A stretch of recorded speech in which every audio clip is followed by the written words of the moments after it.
नमस्कार। आज हम बात कर रहे हैं भगवान राम के मंदिर को लेकर के। भगवान राम का बहुप्रतीक्षित मंदिर अयोध्या में बनने जा रहा है। इससे खुशी की बात हो नहीं सकती। और इस मंदिर को भारत सरकार, राज्य की सरकार, उत्तर प्रदेश की सरकार या तमाम और सरकारें और तमाम उद्योगपति दान देकर के एक बड़े से बड़ा, दुनिया की सबसे बड़ी अधोसंरचना बना सकते हैं। लेकिन चूंकि राम भारत के जन जन और मन मन में बसे हुए हैं, भारत के बहुसंख्य के सबसे बड़े आधार भगवान राम है। राम हमारी संस्कृति में, हमारे विचारों में, हमारे कर्म में, हमारे सब तरह के व्यवहार में बसे हुए हैं। इसलिए ये आवश्यक है कि राम मंदिर के लिए जो संघर्ष हुआ, जिस तरह से हम राम मंदिर बनवा पाए, तमाम दुश्वारियों के बाद हम किसी तरह से न्याय के रास्ते पर चले और राम मंदिर बनवाने में कामयाब हुए। लेकिन अब राम मंदिर बन गया, तो राम मंदिर बनने के बाद इसमें सबकी भागीदारी भी जरूरी है, क्योंकि राम को और अधिक स्वरूप में और अधिक ग्राह रूप में लोगों तक पहुंचाने की जरूरत है। क्योंकि राम एक इकलौता ऐसा चरित्र है दुनिया का जो सबके लिए प्रेरक है।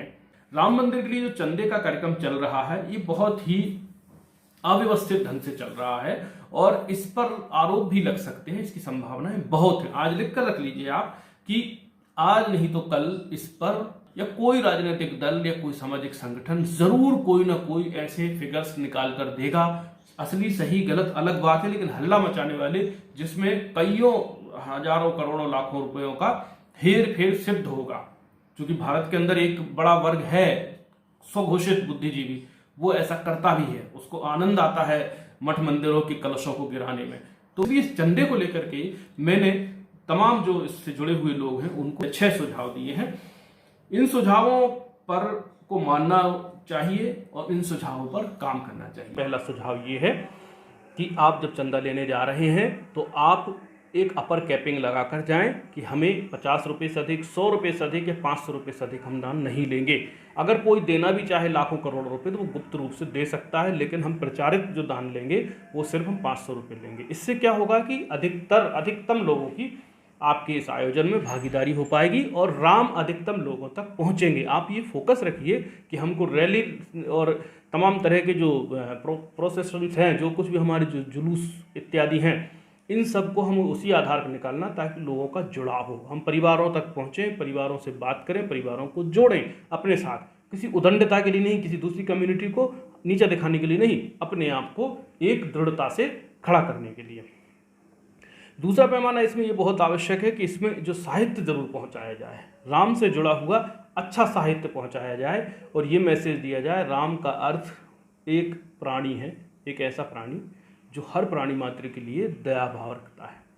ये मैसेज बहुत आवश्यक है। कोई धर्म की एक्टिविटी नहीं है, किसी कम्युनिटी की एक्टिविटी नहीं है, भारतवर्ष की एक्टिविटी है। राम भारतीय इतिहास के सबसे सफल और सबसे लोकप्रिय और सबसे ग्राह्य राजा रहे हैं। ये प्रमाणित बातें हैं, इसलिए उनको हम इतिहास के एक महापुरुष के रूप में भी लोगों तक पहुंचाएं। बियॉन्ड द भगवान खुद ब खुद हो जाएंगे वो। तो दूसरा पॉइंट ये है, कुछ लिटरेचर भी दिया जाए। तीसरा पैमाना ये है कि भगवान राम को लेकर के नए किस्म की धारणाएं लोगों तक पहुंचाई जाएं, नई बातें लोगों तक पहुंचाई जाएं। राम को आप एक जटाजूटधारी वनवासी 14 वर्ष की बजाय एक त्यागी के रूप में स्थापित करें, एक ब्रह्म स्वरूप आत्मा के रूप में स्थापित करें, एक जन जन का सोचने वाला एक महापुरुष के रूप में स्थापित करने की कोशिश करें। चौथा पैमाना, राम की जो पूजन पद्धतियां हैं, धार्मिक पहचाने हैं, उनके गुणों पर राम की जो है चर्चा कम हो, बल्कि उनके चिंतन पर ज़्यादा चर्चा हो। वो युगजयी महापुरुष की तरह उनको प्रतिष्ठित किया जाए। वो एक ऐसे व्यक्ति जो शिव से लेकर शक्ति तक के साधक हैं, यानी शिव मतलब अनंत, शक्ति मतलब एक ऊर्जा केंद्र। दो ही चीज़ों से ब्रह्मांड बना है, एक अनंत है ब्रह्मांड जिसका कोई अंत छोर नहीं दिखाई देता, दूसरा ऊर्जावान है शक्ति से। तो शिव और शक्ति दोनों के उपासक हैं वो। एक ऐसे राम, एक ऐसे वैज्ञानिक हैं वो राम, जो संसार की समझ, पारलौकिक संसार की समझ भी रखते थे और संसार में एक रास्ता बता रहे थे। पांचवा पैमाना इसमें ऐसा होना चाहिए कि उनकी स्वीकारोक्ति बढ़े। हम एक मूर्ति के रूप में उनकी पूजन को लेकर के अगर इस्लाम धर्म के अनुयायियों के पास जाएंगे तो इस्लाम धर्म के अनुयायी इससे आपत्ति दर्ज करेंगे, क्योंकि वो बुत परस्त नहीं होते। तो बुत परस्त की बजाय हम एक राजा के रूप में, हम एक ब्रह्म पुरुष के रूप में उनको लेकर जाएं, और हम एक अनंत, एक आप चूँकि निरंकार तो नहीं कह सकते क्योंकि निरंकार तो राम है नहीं, पर राम के गुण जो हैं वो निरंकार हैं, उनको मनुष्य धारण करे, सदा सदा के लिए अपने जीवन में उतारे। तो ऐसे करके उनको लेके जाएं और उनको लोगों को बताने की कोशिश करें कि राम राजा बनाने वाले हैं, जिन्होंने, जो स्वयं राजा नहीं थे उस समय, यानी राजकाज छोड़ करके उनको जाना पड़ा था वन में, तब वो 2 राजा बना के आए थे, एक विभीषण को लंकेश और एक सुग्रीव को। तो वो इतने सक्षम हैं कि जिन्होंने ये भेद समाप्त किया, सिर्फ इंसानों के नहीं, वो राक्षसों में भी लोकप्रिय हुए और वो जानवरों में भी लोकप्रिय हुए, यानी बंदरों में भी।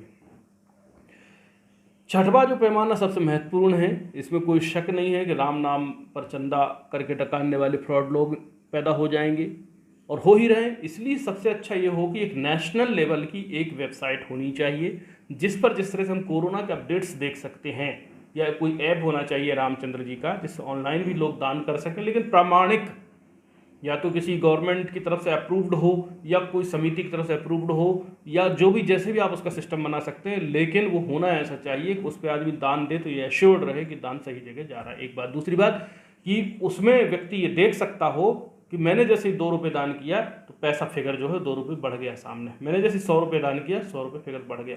ऑनलाइन फिगर्स दिखने चाहिए। कलेक्शंस जो दिन भर में आते हैं, 2 दिन में, 3 दिन में, जब भी अपडेट करने का सिस्टम आप रखते हो व्यवहारिक रूप से वो रखें, लेकिन अपडेट करते रहें, लोगों को बताते रहें लगातार कि इतना चंदा भारत के अंदर हो चुका है, जिससे चंदे की फ्रॉडरी से भी हम निपट सकेंगे। दूसरा, राम को लेकर के कोई शक सुबह ना पाले। बहुत बहुत शुक्रिया। आप इस चैनल को लाइक कीजिए, शेयर कीजिए, सब्सक्राइब कीजिए, और कुछ कहना चाहते हो तो नीचे कमेंट बॉक्स में अपनी बात ज़रूर रख सकते हैं। बहुत बहुत शुक्रिया। नमस्कार।